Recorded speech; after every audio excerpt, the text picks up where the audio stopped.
I'm sitting here with a man who needs no introduction, Timothy Zahn. Just came out with Thrawn earlier this year. We were talking about, I was on a panel earlier, Legends to Canon. We were talking about our favorite canon books, and Thrawn is way, way up there for me. I don't think you missed a single beat. It was so exciting to read him again. It's always fun to write Thrawn too. It's fun to work out the tactics, to watch him in political or military situations, just deal with the character. Well, something that immediately I realized, especially when we're bringing a Legends character back, you basically in the first couple chapters retold Mist Encounter. Yes. And I was like, this is really cool. And then I love that you kind of put a twist on it by the end, but it made me realize that like everyone wants these characters back, but as a writer you can't just, and you probably don't want to just tell the same story again. So what kind of challenges were there when you brought Thrawn back? When did you reuse things, and when did you bring something new to the table? We wanted to start the book with bringing him to the Empire. Mist Encounter was an obvious way to do that. I originally chopped out kind of the first half of that story, jumped right into the middle. The editor said, it's a little bit confusing. So I looked at what I'd done. It's only going to add about 3,000 words to do the whole story, edited for the new version. Sure, let's go ahead and do it that way. So we wanted to start with that point, and then after that we go into areas I'd never written Thrawn in before. So it was not a rewriting, reusing. I was able to put a couple of characters from my Legends books into this one. So a little bit of Easter egg, perhaps, touchstone for people who are familiar with the Legends books, but nothing that's going to distract people who haven't read those books. Nothing. You don't want to leave some readers with the feeling that they're missing something. So I put a Sishi in, combat Togorian, the training in the dojo. A couple of other characters have popped in and made appearances. But mostly what I was trying to do is, okay, I've got a new era I'm writing Thrawn in, so I've got new material. However, since this is a prequel to Star Wars Rebels Season 3, and I've got some of these scripts, I want to make this meld as well as I can.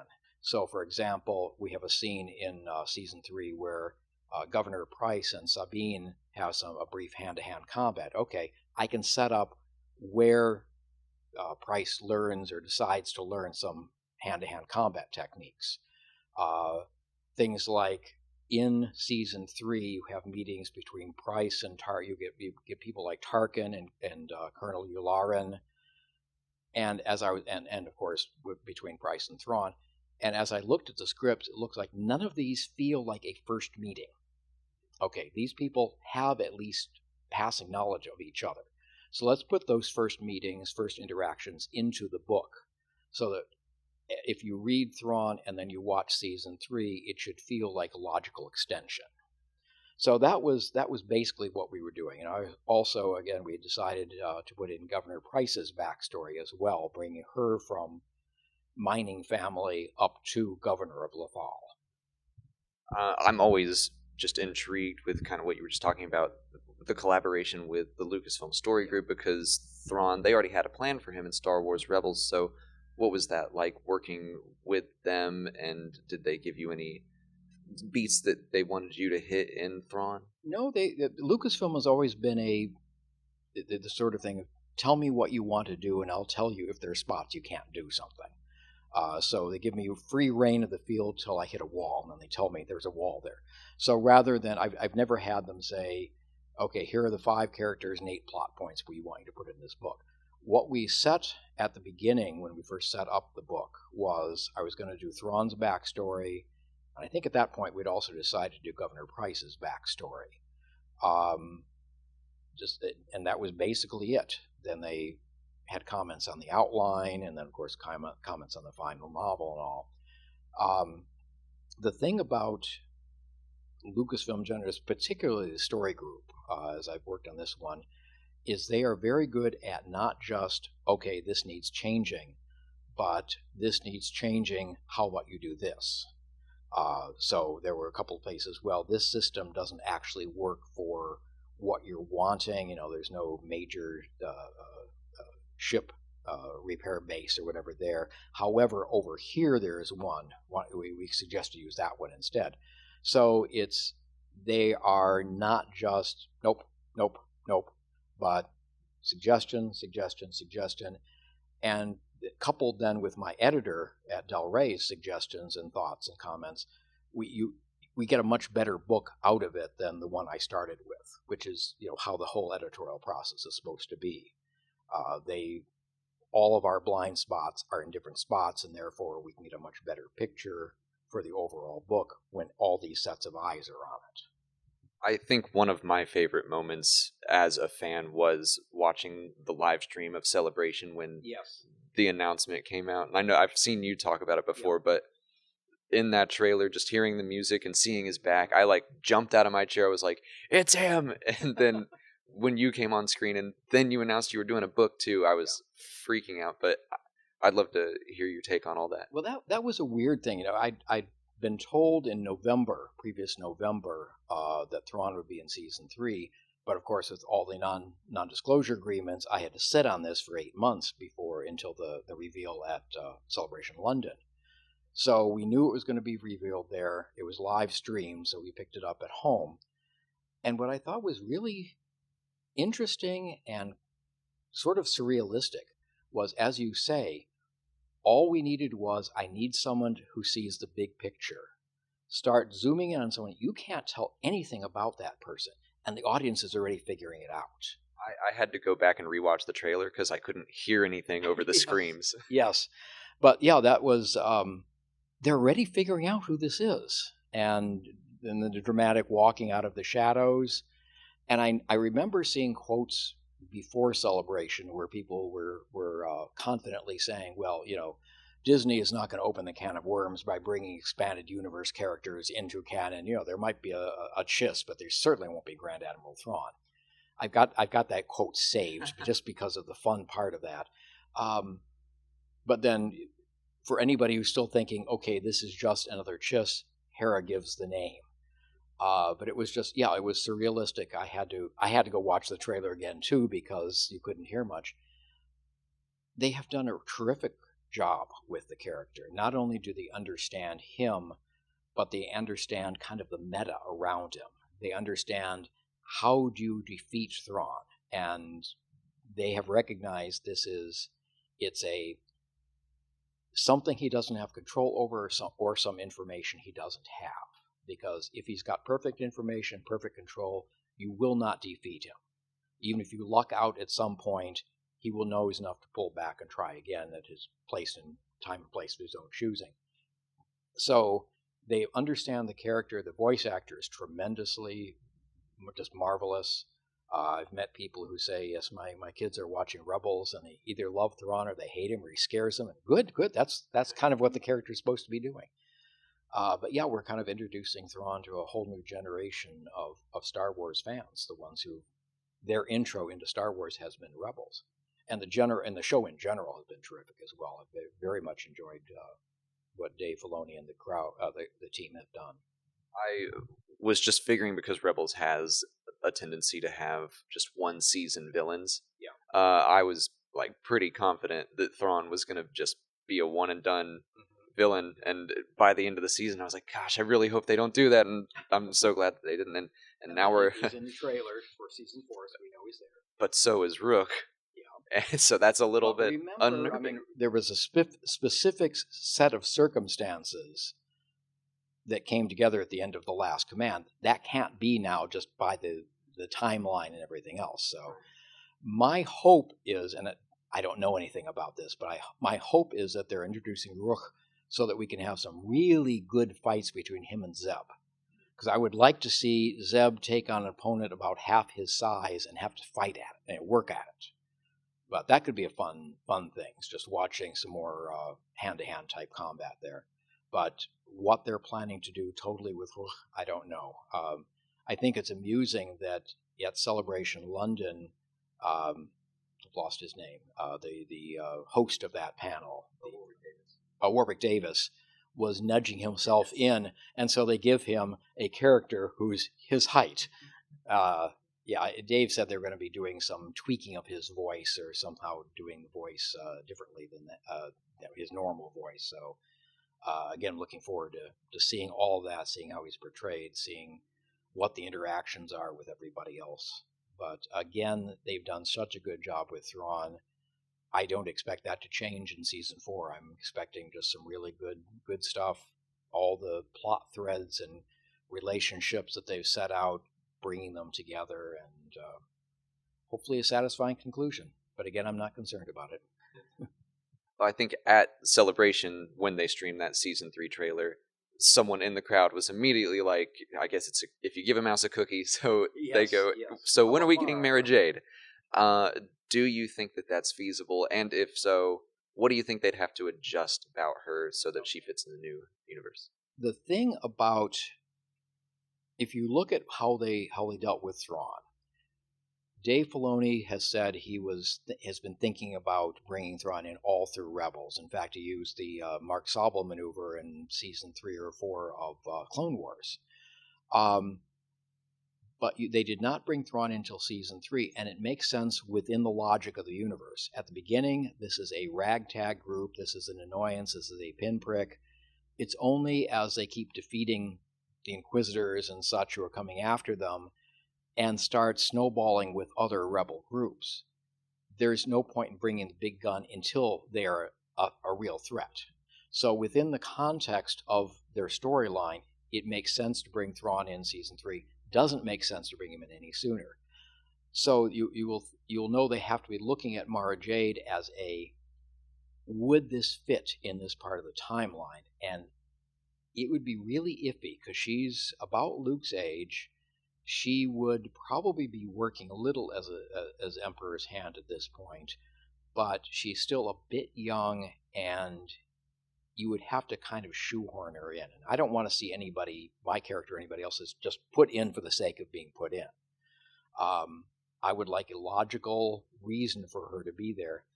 I don't think it would work for season 4. Besides, they've got enough stuff already that they have to close off. I would not want just a quick cameo, just for the sake of the cameo.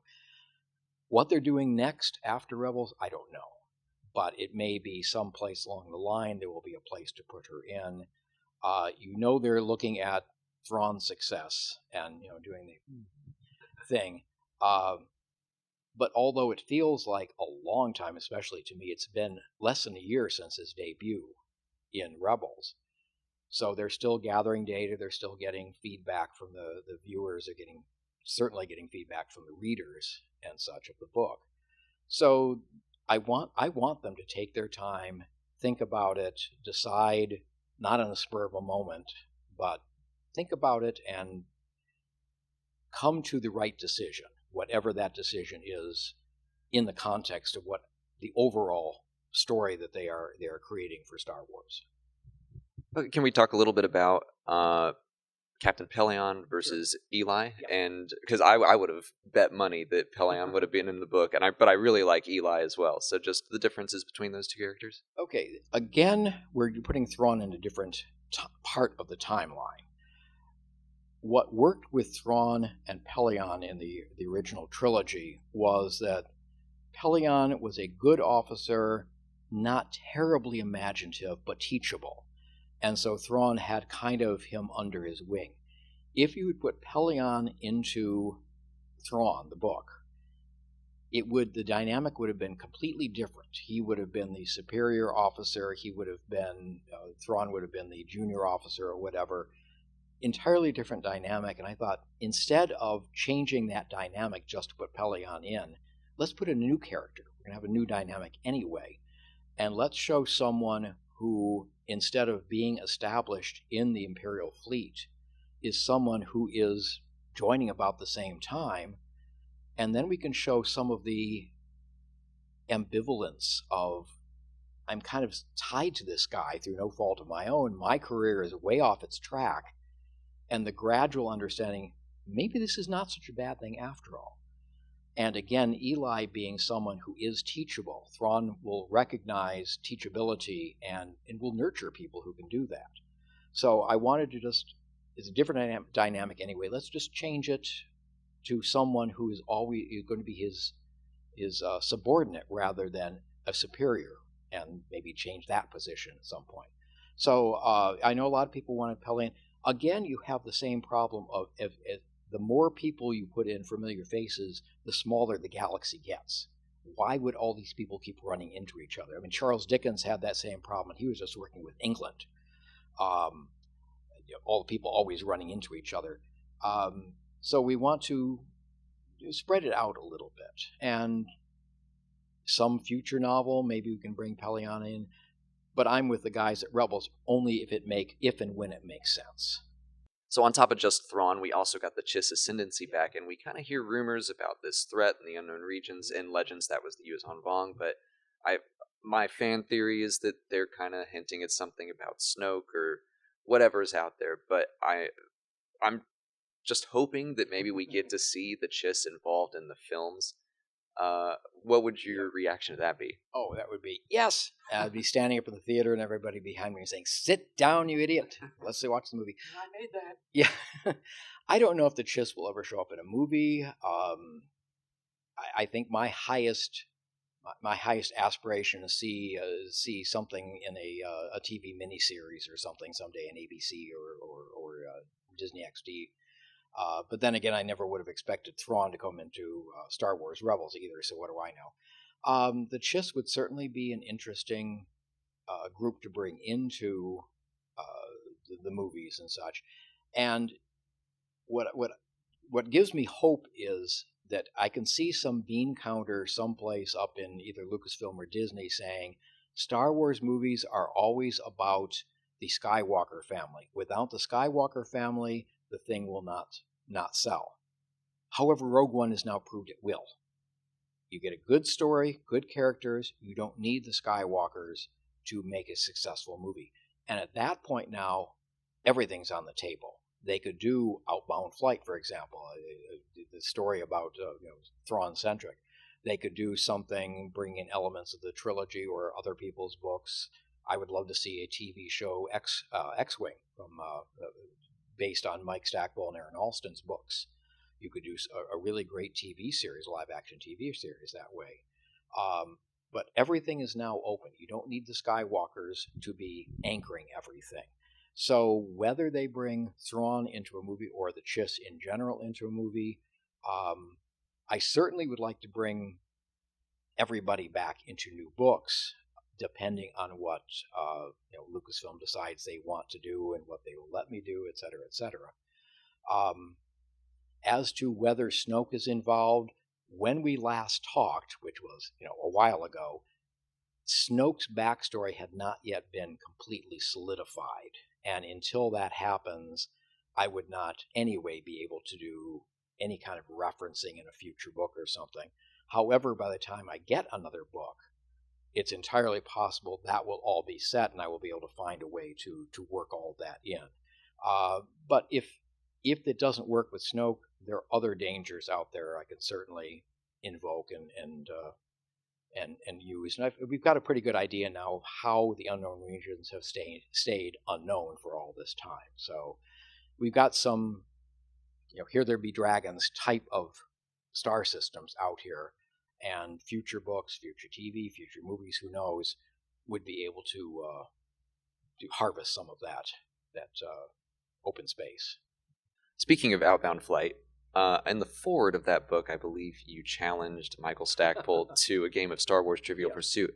I got to speak with him last year, and he said you guys kind of have a rivalry where sometimes you, sometimes he wins. So has there been any more developments, or do you have any words of challenge to say to him? Typically, those have been charity-type games at conventions. It's usually...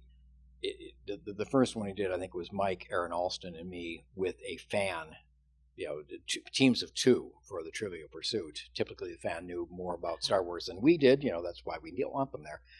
The last time Mike and I played one, I think I won, whereas the first time he won. So I think we're even, and I mean, we're not going to do this again unless some convention says, can we do, a rematch type of thing for a charity thing? Sure.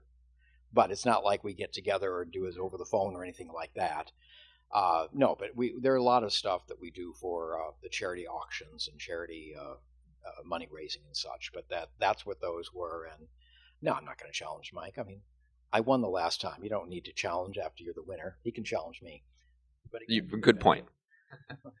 And speaking of trivia, again, they have a trivia contest here every year. I was in it. One of the questions was, can you spell correctly, completely, Thrawn's full real name? Can you spell it? Mitth apostrophe. I'm not even going to check it. I think you. RAW apostrophe NURUODO. I normally see it's written. I could write it easier than I can do it. I believe that's correct. I'm not even going to check it. You said it with such confidence. No one on the panel got it, and all of us were just like, "Come on, Tim." I think. Well, that was one of those. I only called him Thrawn, and an early West End Games source book had given him a first name, and I said, "Let's not do that. Let's do something a little bit different," and came up with the whole full name and core name thing. So Chiss are a little different. When you got to revisit Thrawn, was there anything that you were glad was left in Legends, something that you kind of wanted to take a mulligan on? Nothing I had done. Some of the games had filled in a little bit of this era, some of the computer games, and I was glad I didn't have to reference any of that. So, but nothing I had done. Yeah, I think the X-Wing TIE Fighter, and may have been something else, but all of those went away into Legends when it's not a reboot, but when the new order came up and around. But nothing I had done was I glad I can ignore, because I've been happy with everything I've been able to do with Thrawn over the years. I think everyone is. So again, Timothy Zahn, he's written Thrawn, the Thrawn trilogy, the Thrawn duology, Outbound Flight, yes, and Scoundrels, and Mara Jade books. I mean, you've done so much for us, and you always come to DragonCon and support DragonCon, so thank you for coming out and meeting with the fans, and thank you so much for talking with me. Where can people keep up with you? Facebook page, facebook.com/Timothy Zahn. Typically, I post publishing news, convention information, updates, convention schedule, appearance schedules in the notes section of the page. I don't answer everything because I just don't have time, but I read all the notes, all the the posts and everything that are put on by people. So I am reading them even if I'm not answering you back. Well, thank you again. Thanks for watching. May the Force be with you.